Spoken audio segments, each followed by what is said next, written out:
Сәлем достар, мен сіздерге бүгін левомикол мазының пайдасы туралы айтатын боламын. Левомикол екі белсенді заттардан тұратын аралас препарат және көптеген ауруларға ем, арзан, жақпамай. Достар, ең алдымен менің каналыма тіркеліп, лайк басып кетіңіздер. Жақпа майының ешқандай иісі жоқ, бірақ ащы дәмі болады. Ауыз қуысына әртүрлі жараларды кетіруге көмектеседі. Қызыл еттің қызарған жерін емдейді. Жақпа майдың мақта дискіне жұқалап жағып, немесе бинтке орап аласыз. Қызыл еттің қызарған жеріне 1 сағатқа қойып қоясыз. Нәтижесі супер болады. Левомиколдың тағы бір пайдалы жері жас босанған аналардың омырау ұштары жарылып немесе ойылып кетеді. Соған омырау ұштарына жағатын болса, жарылғаны кетеді.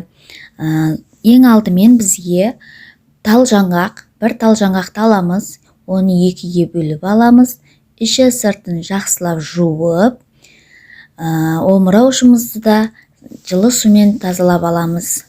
Содан кейін левомиколды жағып, жаңағы жуған жаңғағымызды бір бөлігін біреуіне, екінші бөлігін екіншісіне қойып қоямыз. Ал емізер алдында омырау ұшымызды жақсылап жылы сумен жуып, емізуге болады. Осылай 2-3 күн қайталайтын болсаңыз, омырау ұшыңыздың жарылғаны демде қайтады. Дененің күйген жерлеріне де жағуға болады. Күйікті және терең іріңді емдеуге көмектеседі. Күйген жерге жақпамай жағып, дәкемен ораңыз. Бір оралған жерге 20 сағат жетеді. Одан кейін басқасын ауыстырыңыз. Жазылғанша осы процесті жасайтын боласыз. Адам денесіндегі сыртқы жараларды емдеуге левомиколдың өте пайдасы күшті. Геморрой емдеуге көмектеседі. Майлы қабынуды жеңілдету, патогендік микрофлораны кетіруге және зақымдалған тіндерді барынша тез қалпына келтіру үшін геморройдың өршуін қолданылуы мүмкін. Қолданылу түнде анусқа күніне 10 күн бойы қолданылады. Және де безеуді кетіруге көмектеседі.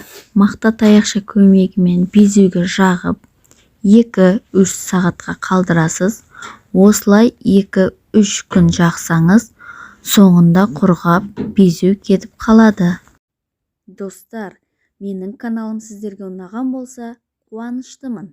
Менің каналымды жоғалтып алмау үшін тіркеліп, лайк басып, комментарийға өз ойларыңызды жазып кетіңіздер. Мен сіздерді жақсы көремін.